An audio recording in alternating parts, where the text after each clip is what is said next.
உங்கள் தந்திவன் தொலைக்காட்சியில் சின்ன திரையின் சிங்க பெண்கள் மாலை 7 முதல் 8 மணி வரை காணத் தவறாதீர்கள்.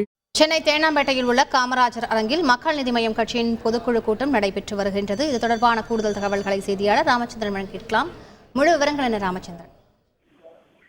வணக்கம். மக்கள் நீதி மைய கட்சியின் தலைவர் கமலஹாசன் தலைமையில் பொதுக்குழு கூட்டம் சென்னை தேனாம்பேட்டையில் உள்ள காமராஜர் அரங்கத்தில் துவங்கியுள்ளது. இந்த பொதுக்கூட்டத்தில் மக்கள் நீதி மைய கட்சியின் நிரந்தர தலைவராக கமலஹாசன் மீண்டும் தேர்வு செய்யப்பட உள்ளார். அது மட்டுமல்லாமல் இந்த கூட்டத்தில் மக்கள் நீதி மைய கட்சியின் உள்ளாட்சி மற்றும் சட்டமன்ற தேர்தல் நிலைப்பாடு, கூட்டணி கட்சியை பலப்படுத்துவது மற்றும் உள்ளிட்ட முக்கிய விவகாரங்கள் குறித்து ஆலோசிக்கப்படுவதாக தெரிகிறது. அது மட்டுமல்லாமல் கட்சி தொடர்பான எந்த முடிவை எடுப்பதற்கு அதிகாரம் கட்சியின் தலைவர் கமலஹாசனுக்கு வழங்குவது. அது மட்டுமல்லாமல் ஒரே நாடு ஒரே தேர்தல், ஜிஎஸ்டி கொள்கைப்படி நீட் நுழைவுத் தேர்வு ரத்து, தமிழக மீனவர்கள் 5 பேர் முற்றையெடுத்து கொடுமைப்படுத்தது உள்ளிட்டவை தொடர்பாக இலங்கை அரசு மற்றும் மத்திய அரசுக்கு எதிராக 20 தீர்மானங்கள் நிறைவேற்றப்பட உள்ளது.